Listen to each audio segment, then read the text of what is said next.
नमस्कार शेतकरी बांधवांनो. अक्षय तृतीयाला मी एक व्हिडिओ बनवला होता की टेम्परेचर वाढते, तर टेम्परेचर वाढल्यानंतर काय प्रॉब्लेम येतात, बरोबर, आणि शेतकरी कसे घाबरून जातात, त्याच्यावरती काय काय उपाय असतात. आता आपल्याकडे राजोळे आपले हे शेतकरी आहेत, हे कुटुंब अतिशय मेहनतीने त्यांनी आता बघा फोमिंग केलेले आहे. उन्हाळ्यामध्ये फोमिंग करणं, आता बघा मार्च चालू आहे, मार्च आणि एप्रिल चालू आहे. एप्रिल आणि मे कडक उन्हाळा, कडक टेम्परेचर, आणि याच्यामध्येही त्यांनी जर बघितलं तर एका एका झाडावरती 70-80च्या वरती आहेत फळं, आणि गळ पण झालेली आहे, नाही असं नाहीये. म्हणून गळ होण्याचं कारण म्हणजे झाडावरती भरपूर सेटिंग आहे, खाली अंतरून झालेले आहे, तरी वरती फळं भरपूर आहे अजून, बरोबर ना. म्हणजे झाड नॅचरली गळ करतं, बरोबर, त्याच्यात घाबरून जायची गरज नाही. दुसरं, याच्यावरती उपाय खूप सगळे आहेत, बरोबर. काही स्प्रेचे काही उपाय आहेत तेही तुम्हाला मी सांगणार आहे. आणि त्याच्या पहिले जे नैसर्गिक उपाय त्यांनी केले आहे, पहिले तर सावली केली आहे. सावली डायरेक्ट पॅक नाहीये, तुम्ही बघा ह्या गॅपमध्ये सावली केलेली, बरोबर ना. आणि हा गॅप तसाच ठेवलेला आहे, म्हणजे डायरेक्ट फक्त 12 वाजेचं ऊनच फक्त याच्यावर पडणार आहे, बाकीचं सावलीच त्याच्यात असणार आहे. दुसरं महत्वाचं, मध्ये असणारं गवत बघा, हे तण त्यांनी बरोबर तसंच ठेवलेलं आहे, बरोबर. तण ठेवल्यामुळे टेम्परेचर मेंटेन राहतं. बेडवरचंही तण बऱ्यापैकी आहे, त्याच्यामुळे टेम्परेचर मेंटेन राहतं, तो एक केलेला उपाय.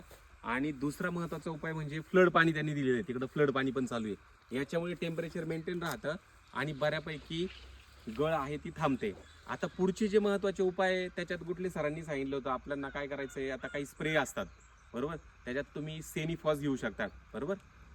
याराचं सेनिफॉस घेऊ शकता, त्याच्यात कॅल्शियम वगैरे असतं. आणि दुसरा त्याच्यासोबत सर तुम्ही सांगा. ट्रिपल एक्सटेन, लोटस बायोटेक कंपनीचं ट्रिपल एक्सटेन हे वापरायचं. तुम्हाला 200 लिटर पाण्यासाठी 100 मिलीचा स्प्रे करायचा आहे.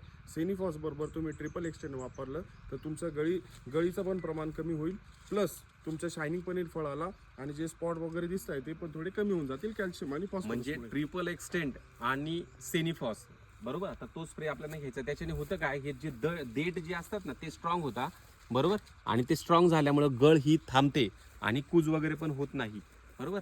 हा एक महत्त्वाचा उपाय. आणि दुसरं, झाडाची कॅनॉपी करताना, आता तुम्ही जे केलंच आहे ना, झाडाची कॅनॉपीवरती पूर्ण भर द्यायचा आहे. आता तुम्ही जर इथं जर बघितलं तर सनबर्न जे होणार आहे ते कुठे होणार आहे, जिथं डायरेक्ट, आता इथं तुम्हाला ताईंना मी मागाशी सांगितलं, जिथं ऊन डायरेक्ट, आता याच्यावरती डायरेक्ट ऊन पडते समजा, आणि इथं तुम्ही पिशवी टाकणार आहे, तर इथं सनबर्न होणार आहे.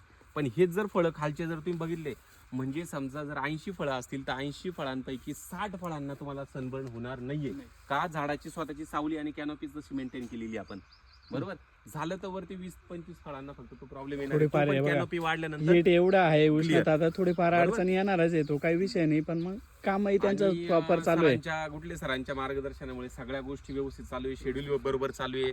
निमॅटोड वगैरे बाकीच्या ज्या गोष्टी आहेत त्या सगळ्यांचं नियोजन, गब्बर असतील किंवा निमॅटो शिल्ड असतील, या सगळ्या गोष्टी प्रॉपर आपण वापरणं चालू आहे. त्यांची प्रार्थना हे टेम्परेचर मॅडमांचं जोरात काम चालू राहते, जोडीने दोघांचं काही विषय नाही. तर अशा पद्धतीने जर सगळ्या शेतकऱ्यांनी कामं केलं तर उन्हाळ्यामध्येही तुम्ही चांगल्या पद्धतीने काम करू शकता आणि फळगळ थांबू शकता. ही फळगळ म्हणजे पुढे तुमचं येणारं चांगलं, याला उत्पादन चांगलं मिळणार आहे आणि रेटही चांगले राहणार आहे. धन्यवाद. तुमच्या माध्यमातून शेतकऱ्यांना आपल्याला जे तुम्ही करताय ते सांगता आलं.